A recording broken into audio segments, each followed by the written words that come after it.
کہتے جی کہ حضرت امام حسین کی شہادت پہ غم زدہ ہونا، بالکل کون مسلمان ہے جس کو خوشی ہے کہ حسین شہید ہو گئے؟ ہر آدمی کو اس کی تکلیف ہے، اس کا احساس ہے۔ حضور صلی اللہ علیہ وسلم نے امہات المومنین کو اور صحابہ کو بھی فرمایا تھا کہ میرا حسین شہید ہوں گے، اور آپ بھی اس وقت غمگین تھے۔ لیکن غم کا معنی یہ تو نہیں ہے کہ کپڑے کالے پہن لو، غم کا معنی یہ تو نہیں ہے کہ چار پائیاں الٹی کر دو، غم کا معنی یہ تو نہیں ہے کہ حضرت حسین کا روضہ بنا کے تعزیے بناؤ اور مقابلے کرو اور جلوس نکالو۔ یہ کہاں لکھا ہوا ہے؟ اس کے بارے میں بھی حضور نے فرما دیا ہے کہ من لبس سودا، جو سیاہ کپڑے پہنتے ہیں، اور ضرب الاخدودا، اپنے چہروں پہ تھپڑ مارتے ہیں، اور شکل جیوبا، یا kپڑے پھاڑ ڈالتے ہیں، فرمایا لیس ان کا میری جماعت سے کوئی تعلق نہیں۔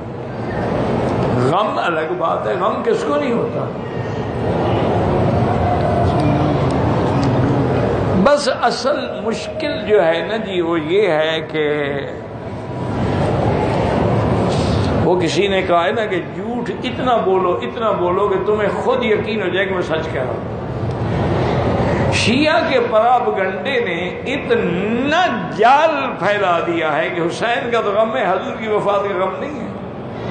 وہ کیوں نہیں مناتے ہو؟ حضور کی شان زیادہ ہے یا حسین کی شان زیادہ ہے؟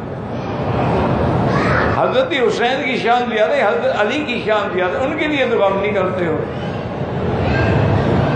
سیدہ فاطمہ الزہرا کے لیے تو غم نہیں کرتے ہو۔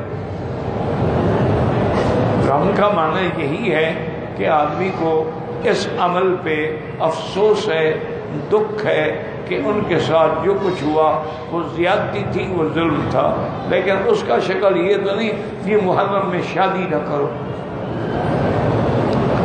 محرم میں میاں بیوی نہ ملے، غم کے دن ہیں جی ماشاءاللہ۔ انا للہ و انا الیہ راجعون ولا نقول الا لا حول ولا قوة الا باللہ العلی العظیم۔ ویڈیو کے نیچے سبسکرائب کے بٹن پہ کلک کریں، بیل کے آئیکن پہ کلک کیجئے تاکہ ہر نئی ویڈیو کی نوٹیفیکیشن آپ کو مل جائے۔